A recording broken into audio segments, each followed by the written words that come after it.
ये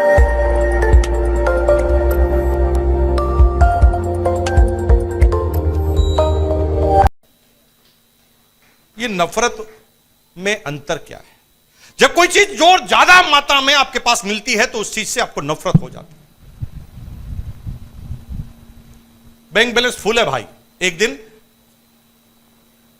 एटीएम से पैसा निकालना जाता था ना मैं, तो मैं पहले पैसा नहीं निकालता था, पहले बैलेंस चेक करता था। आप में से कितने लोग करते हैं? पहले बैलेंस चेक करता था।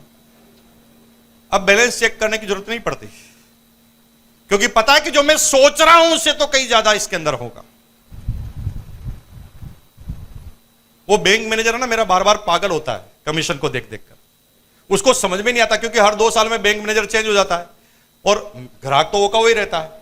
अब मैं वहां जाता हूं तो सब लोग इंट्रोड्यूस कराते हैं, सर इनका अकाउंट सबसे जोरदार है सर, सबसे ज्यादा डिपॉजिट इनके पास है सर, ये हमारे बेस्ट ग्राहक है। तो वो उससे मेरे से हाथ मिलाता और मेरे को बिठाता, चाय नाश्ता करवाता। लेकिन मन ही मन सोचता है कि ये निठल्ला आदमी 2-2 घंटे यहां पर बैठा रहता है, इसको कंपनी इतना पैसा देती क्यों है? नहीं समझ में आता उसको।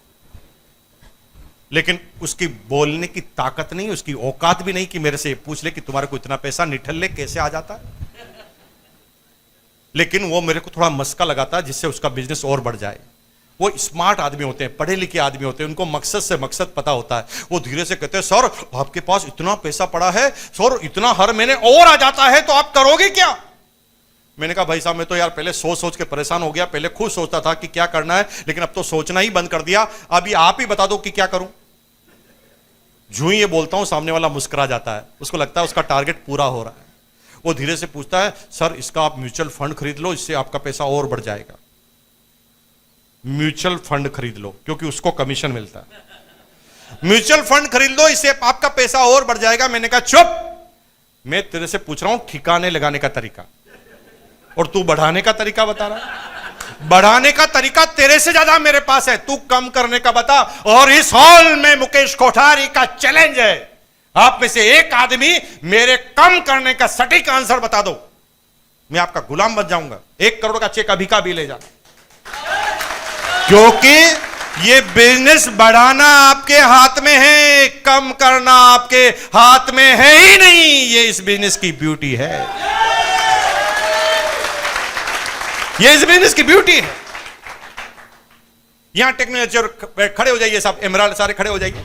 अब मैं ये सारे एमराल्ड पिन अचीवर हैं, इन सारे लोगों से मैं एक बात करूं।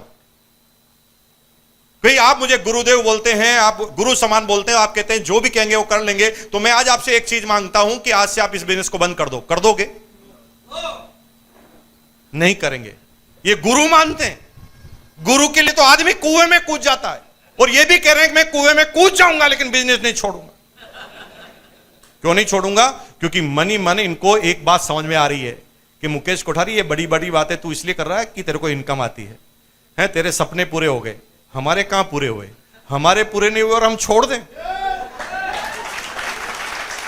बैठ जाइए, इस बात को समझिए। यहां पर आपका बिजनेस आपके हाथ में नहीं होता, आपकी डाउनलाइन के सपनों में कन्वर्ट हो जाता है। और जब तक इस हिंदुस्तान में, जब तक इस पृथ्वी पर आरसीएम बिजनेस का किसी भी व्यक्ति का सपना जीवित रहेगा, मुकेश कोठारी की इनकम को कम करना किसी के बस के हाथ ही नहीं। ये इस बिजनेस की ब्यूटी है, ये इस बिजनेस की सुंदरता है। दुनिया के सारे बिजनेस और इस बिजनेस में अंतर है। दुनिया में तो सारे बिजनेस तब चलते हैं जब पड़ोसी की दुकान आप बंद कराते हैं। जितना पड़ोसी की दुकान आप बंद करा दोगे उतने आप हिट हो जाओगे। लेकिन यह बिजनेस बिल्कुल उल्टा है, जब तक पड़ोसी की दुकान को आप चला ना दो तब तक आपकी चलने वाली रही। यह इस बिजनेस की सुंदरता है, यह इस बिजनेस की ब्यूटी। हेलो, आ रही बात समझ में? लेकिन मैंने अपने इस बिजनेस के इनकम के बारे में आपको नहीं बताया, क्योंकि जो इनकम इस बिजनेस से आती है उससे 4 गुना इनकम तो मेरे पास दूसरे बिजनेस सोर्स है, उससे आती है। और ये सारे सोर्स इसलिए चालू हुए क्योंकि मैंने सही निर्णय करके आरसीएम किया, और आरसीएम ही वो वजह थी जिससे मैंने अपने ब्रेक इवन पॉइंट को तोड़ा। मेरी जो भी सोच थी उससे ज्यादा इनकम को मैं लेकर गया। लेकिन बहुत सारे चैलेंज आएंगे आप काम करेंगे तो, और उन्हीं चैलेंजों पे मैं सब्जेक्ट पे आपका मुंह मोड़ना चाहता हूं। कौन आदमी कामयाब होता है, कौन आदमी कामयाब नहीं होता। उन चीजों को आप समझ जाएंगे, पूरा बिजनेस समझ में आ जाएगा। कई बार आप थोड़ा आगे बढ़ेंगे तो लोग बाग आपको कहेंगे किस्मत बहुत अच्छी है आपकी, बहुत अच्छी किस्मत है, इसलिए आप आगे बढ़ गए हैं, तकदीर लिखा के आए हैं। मेरे भाई, तकदीर किनकी चलती है, पहले इस चीज को समझ जाना। अंग्रेजी में आपने सुना है, और मैं पिछली बार मीटिंग में आया था तो भी आपको समझा के गया था। लक का मतलब ही है लेबर अंडर करेक्ट नॉलेज। अगर सही नॉलेज के साथ काम करोगे तो तकदीर चलने वाली है, नॉलेज अगर सही नहीं है तो तकदीर चलने वाली नहीं है। जिसका जितना नॉलेज ज्यादा है वो उतना ही ज्यादा कामयाब है। रिलायंस जियो का नेटवर्क है ना भाई साहब, रिलायंस जियो, यह हिंदुस्तान का सबसे बड़ा मोबाइल नेटवर्क है, वर्ल्ड का तीसरे नंबर का। और आपको आश्चर्य होगा, रिलायंस जियो का नेटवर्क है वो टावर पर डिपेंड करता है। कोई भी कंपनी की अमीरता की वैल्यू को कैसे आंका जाता है मोबाइल में, कि इस कंपनी के पास कितने टावर है, ये कितने लोगों को कवर करते हैं। हिंदुस्तान में सबसे ज्यादा टावर है जियो के पास। मजे की बात है कि वो टावर है ना, आपस में जुड़े रहते हैं केबल से, यस और नो। और केबल गड्ढों में गाड़ कर एक टावर से दूसरे टावर तक पहुंचाई जाती है, यस और नो। लेकिन मजे की बात है, जिस पूरी कंपनी का भविष्य गड्ढों पर डिपेंड है, कहानी बिल्कुल उल्टी है। जो गड्ढे खोद रहा है उसको 300 रुपए मिल रहे हैं, क्योंकि गड्ढे खोदने वाले को यह पता ही नहीं है कि इसमें आदमी गाड़ेंगे कि केबल गाड़ेंगे। वो नॉलेज नहीं रखता, इसलिए 300 रुपए है।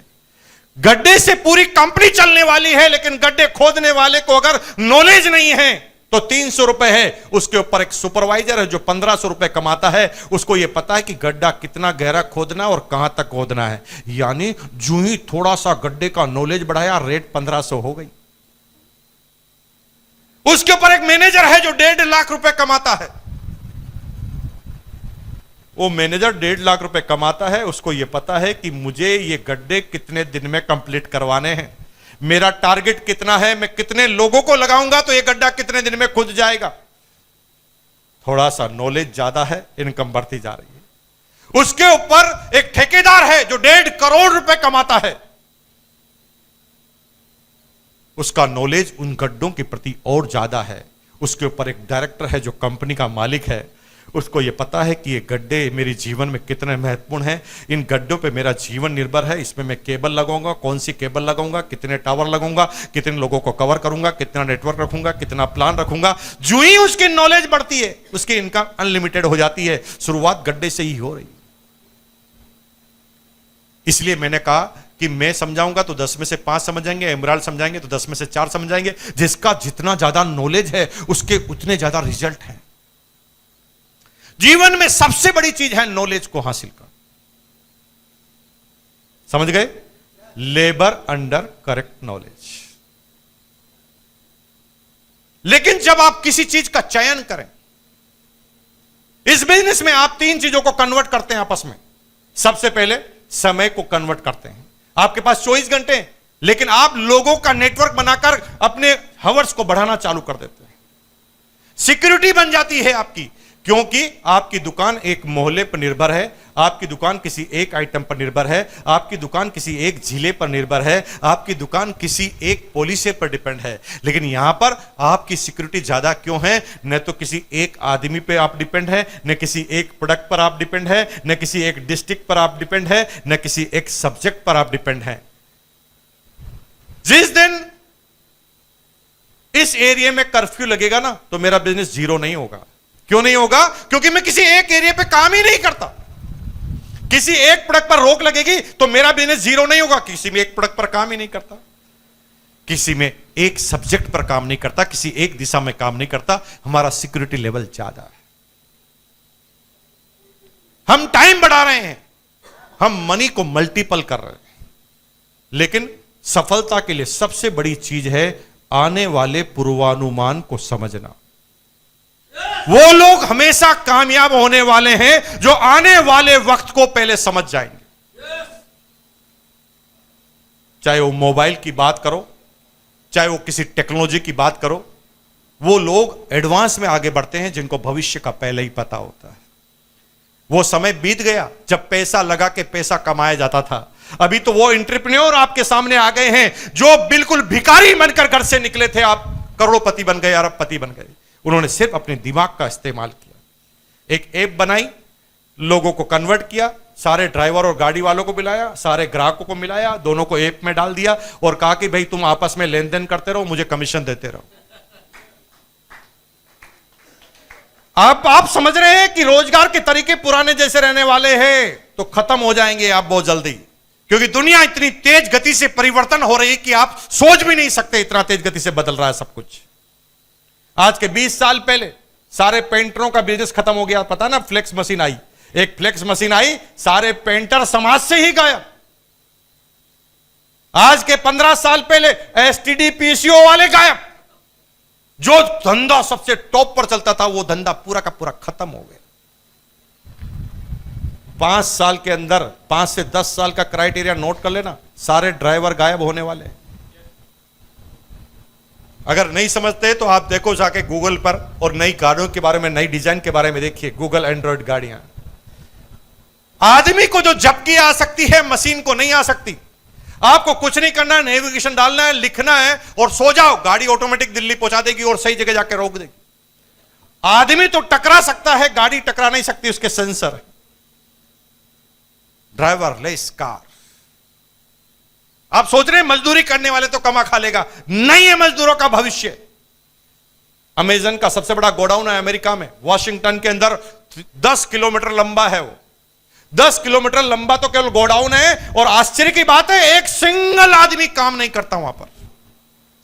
10,000 रोबोट काम करते हैं। रोबोट के दिमाग में ही कंप्यूटर लगा हुआ है। दुनिया के किसी भी कोने से जब ऑर्डर जाता है, दिमाग के सीधा रोबोट के दिमाग के अंदर जाता है। रोबोट वहीं से खड़ा होता है, काम करना चालू करता है, रेक के सामने जाता है, सामान निकालता है, पैक करता है, स्टिकर लगाता है, डिस्पैच। आदमी की जरूरत है।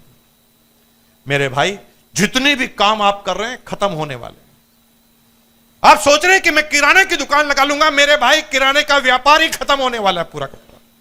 इसका मतलब कोई खाना बंद कर देगा ऐसा नहीं है। ऑनलाइन न तो किसी के पास टाइम है, न कोई उधर जाने वाला है, सीधा जो ऑर्डर लिखा तुरंत आ जाएगा। आप देखिए बड़े शहरों में इसका प्रचलन तेज हो गया, बहुत तेज गति से हो गया। कुछ भी मंगाना है, सब्जी मंगानी है, नाश्ता मंगाना है, खाना मंगाना है, जिस भी होटल का खाना मंगाना है, अब तो सर्विस वेंडर है। स्विगी में आप जाएं, फूड पांडा में आप जाएं, वहां पर आपको केवल ऑर्डर देना है, मुझे इस पर्टिकुलर होटल का ये आइटम चाहिए, वो एजेंसी जाएगी वहां से लेकर आपको डिलीवर कर देगी। इतना तेज गति से जा रहा है। लेकिन मेरे भाई, डायरेक्ट सेलिंग एक ऐसा कारोबार है जो नेटवर्क यानी व्यक्तियों पर निर्भर करता है। दुनिया के सारे बिजनेस खत्म हो जाएंगे, लेकिन मेरे भाई आदमियों से चलने वाला बिजनेस खत्म नहीं होगा, क्योंकि जनसंख्या तो बढ़ती जाएगी, बढ़ती जाएगी, बढ़ती जाएगी, ये कम होने वाली नहीं।